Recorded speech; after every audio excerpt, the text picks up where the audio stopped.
حي على الفلاح.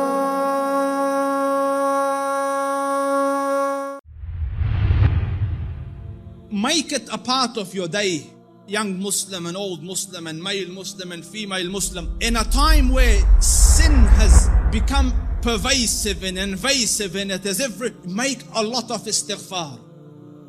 Because from the punishment of Allah Rabbul Izzah, me and you were given two safeties, two things that we could hide behind and keep the adhab of Allah away. Allah Rabbul Izzah says, وَمَا كَانَ اللَّهُ لِيُعَذِّبَهُمْ وَأَنْتَ فِيهِمْ. The first, the Prophet, Allah said, so long as he is amidst you, I will not punish you. So the Rasul died and left. His sunnah is with us, but the Rasul went. The second one, and Allah will not punish them so long as they seek forgiveness.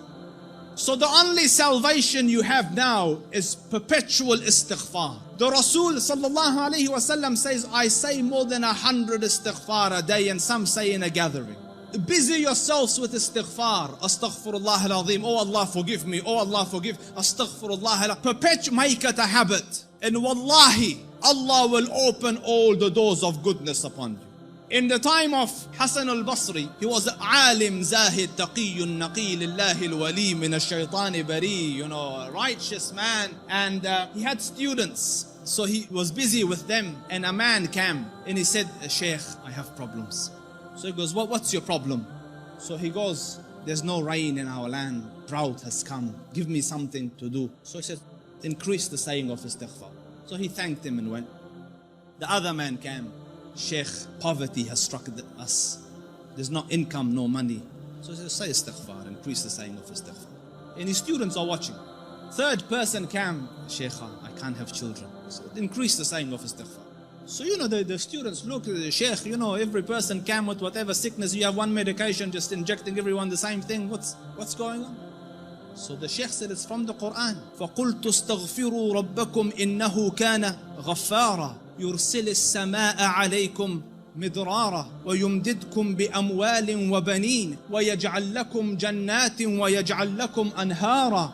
Make istighfar of Allah. Allah will send the sky down with helpful rain for you. He will bestow you with wealth and progeny and make your gardens grow, and around it springs of water will come, all for the saying of istighfar and the returning to Allah Rabbul Izzah with seeking forgiveness of Allah Rabbul Izzah.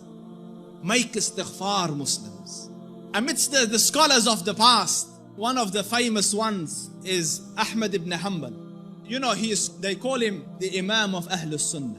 And such a giant of an Imam, some of the people in his madhab say that no one served the religion after Abu Bakr radiallahu anhu more than Ahmad ibn Hanbal. Because just in the days of Mihna, for years he took imprisonment and house arrest, but he would not budge on his stance on the deen. So his fame and repute extended across the Muslim land. Everyone knew him, but there was no selfies in those days, you couldn't share a picture. So no one knew. Few people around him and his students and the Ahlul Ilm knew what the Shaykh looked like. Most people hadn't seen him, but they had heard about him. So Imam Ahmad went on a travel from his city to another city. And when he reached that city, night befell him. He was in a masjid and he was trying to sleep in the masjid, because in those days there was no hotels and things. So the guard came and he said, get out of the masjid. So he said, listen, I'm a traveler. I don't have anywhere to go. I will just be here till tomorrow and then I will be on my way. So he said, no, get out. So the Shaykh went and sat outside the door. Can you imagine? This was a man, who, when he used to walk, hundreds would be walking with him and they would kiss his head and hold his books. Imam Ahmad was Imam Ahmad. Now he's sitting at the door of the masjid. So he looks at him and goes, didn't I tell you to go? He goes, I'm outside. He goes, no, get out. So he said, listen, it's just... So he said he held the Imam from his leg and dragged him onto the street. Imam Ahmad.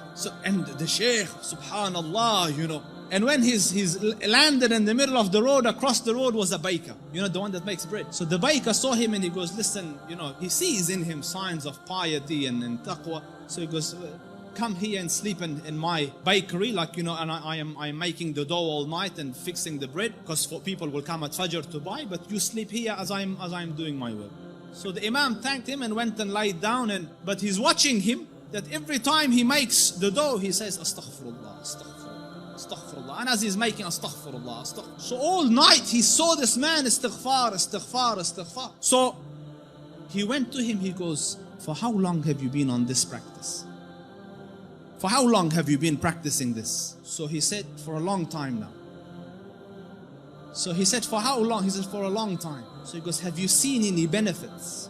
Because no one can be so consistent and perpetual on dhikr and on istighfar and Allah not grant him some favor. So he goes, I've realized that whatever dua I ask, Allah grants me, except for one dua that he hasn't accepted. So he said, what dua was this?